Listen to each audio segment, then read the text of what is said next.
நம்ம செய்ய போகிறது ரவா கேசரி. அதுக்கு தேவையான பொருட்கள் இந்த ஒரு கப்பு நான் அளவாக யூஸ் பண்ணியிருக்கேன். இதில் 1 கப் ரவை, 1 கப் சர்க்கரை, 3 கப்பு தண்ணி, 5 டேபிள் ஸ்பூன் நெய், 50 கிராம் திராட்சை, 50 கிராம் முந்திரி, கலர் பவுடர் கலக்கி தண்ணி கொஞ்சம் எடுத்து வச்சுருக்கேன், 1 டீஸ்பூன் ஏலக்காய் பொடி. முதல்ல அடுப்பு பற்ற வச்சுக்கோங்க. ஒரு பாத்திரம் வச்சுக்கோங்க. அது லேசாக சூடானதும் எடுத்து வச்ச நெய்யை மொத்தம் சேர்த்துருங்க.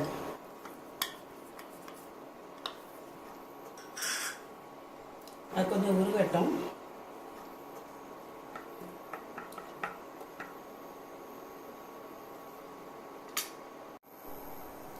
நெய் கொஞ்சம் சூடானதும் அதில் முந்திரியை சேர்த்துக்கோங்க.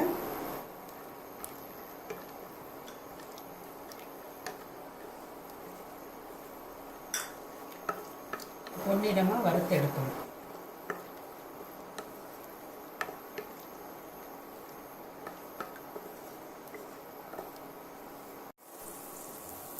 இது கூட திராட்சையை சேர்த்துக்கோங்க. அதையும் நல்லா வறுத்து எடுத்து வச்சுக்கணும்.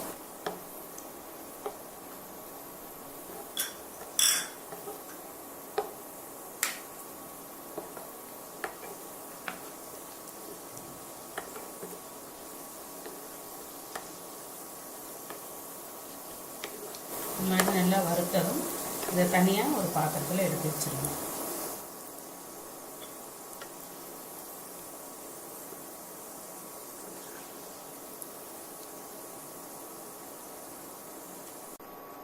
அதே நெய்யில் ரவையை போட்டு வறுத்துடுங்க.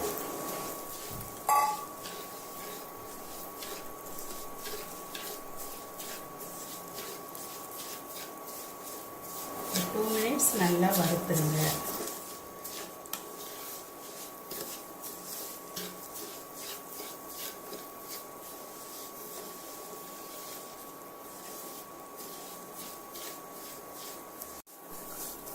இந்த மாதிரி நல்லா வறுத்ததும் நம்ம அளந்து எடுத்து வச்சிருக்கிற தண்ணியை அது கூட சேர்த்துக்கணும்.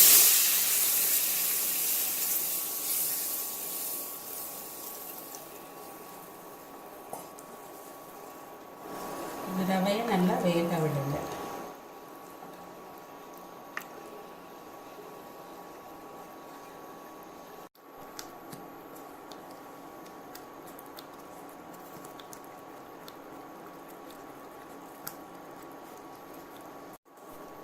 இது மாதிரி நல்லா வெந்து வரும்போது இது கூட சர்க்கரையை சேர்த்துருங்க.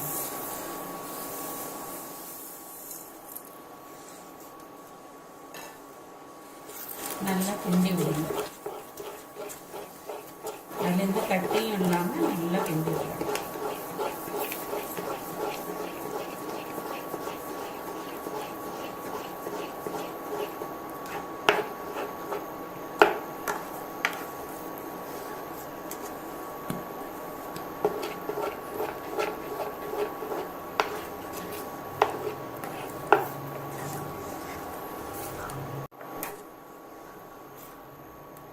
பார்த்தா நல்லா அழகாக பளபளன்னு இருக்குது பார்த்தீங்களா? இந்த ஸ்டேஜில் நம்ம கலக்கி வச்ச கலர் தண்ணியை அதோட சேர்த்துருவோம்.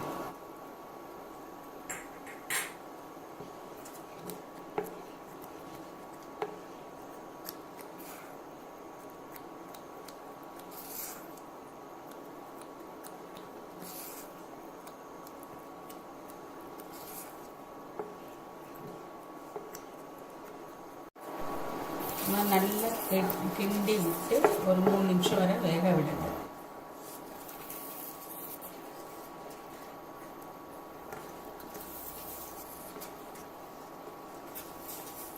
எல்லாம் ஒன்று சேர்ந்து வரும்.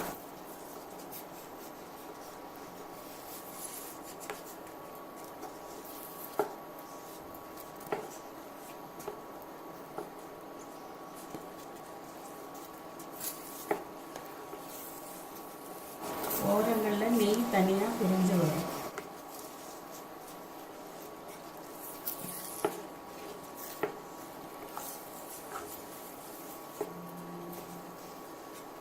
இப்போது நாம் எடுத்து வச்சுருக்க முந்திரி திராட்சையை இதில் சேர்த்துக்கோங்க.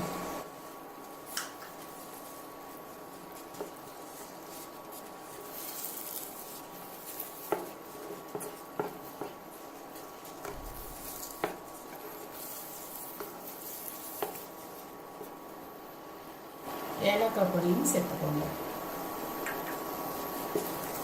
நல்லா கிண்டி விட்டு இறக்கிடுங்க.